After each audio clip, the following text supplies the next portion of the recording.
Super singer season 11ஓட wild card round போன வாரமும் நடந்துச்சு. இந்த வாரம் சனிக்கிழமையும் நடக்குது. ஸோ இதில் யார் அந்த 6வது ஃபைனலிஸ்ட் அப்படின்னு எதிர்பார்த்துக்கிட்டு இருந்த நிலைமையில 7 ஃபைனலிஸ்ட் அப்படின்னு சொல்லி திடீர்னு மிஸ்கின் சொல்லிட்டாப்ல.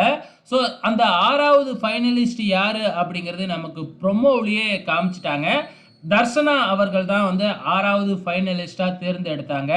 அதுக்கப்புறம் அவ்வளோதான் அப்படின்னு முடிஞ்சு அப்படின்னு பார்த்தா உடனே போடுறா அந்த 7வது சேரை அப்படின்னு சொல்லிட்டு ஸ்டேஜ்லேயே இருந்த ஃபெர்கானை பிடிச்சி வச்சு நீ தாண்டா அந்த 7வது ஃபைனலிஸ்ட் அப்படின்னு சொல்லிட்டாப்ல நம்ம மிஸ்கின்னு.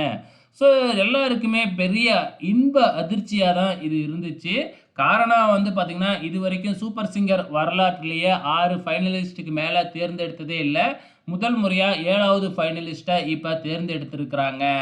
ஸோ இப்போ வந்து பார்த்திங்கன்னா இது வந்து முன்கூட்டியே வந்து பிளான் பண்ணாததுனால ஸோ அந்த ஃபைனலிஸ்ட்டுக்கு போடுவாங்க இல்லையா க்ரௌனு, அது எதுவுமே இல்லை. அதுக்கப்புறம் சேர்ஸ் எதுவுமே இல்லை. 6 சேர் தான் போட்டிருந்தாங்களாட்டுக்கு. ஸோ அந்த 6 சேர் தான் இருந்துச்சு. அதுலேயும் உட்கார வைக்க முடியல. ஸோ கடைசியாக 7வது ஃபைனலிஸ்ட்டை செலக்ட் பண்ணி நீ ஃபைனலிஸ்ட் அப்படின்னு சொல்லிட்டாங்க. ஸோ அங்கே ஏற்கனவே இருக்கிற சேரில் வந்து பார்த்தீங்கன்னா ஒரு சேரோட சேர்ந்து உட்கார வச்சுட்டாங்க. ஸோ பார்க்குறதுக்கு ரொம்ப ஃபன்னாக இருந்துச்சு. ஓகே ஃப்ரெண்ட்ஸ், 7 ஃபைனலிஸ்ட்டு இப்போ யார் யார் அப்படிங்கிறது தெரிஞ்சிடுச்சு. இதில் யார் டைட்டில் அடிப்பாங்கன்னு நீங்கள் நினைக்கிறீங்க? மறக்காமல் இந்த வீடியோ கீழே கமெண்ட் பண்ணுங்கள்.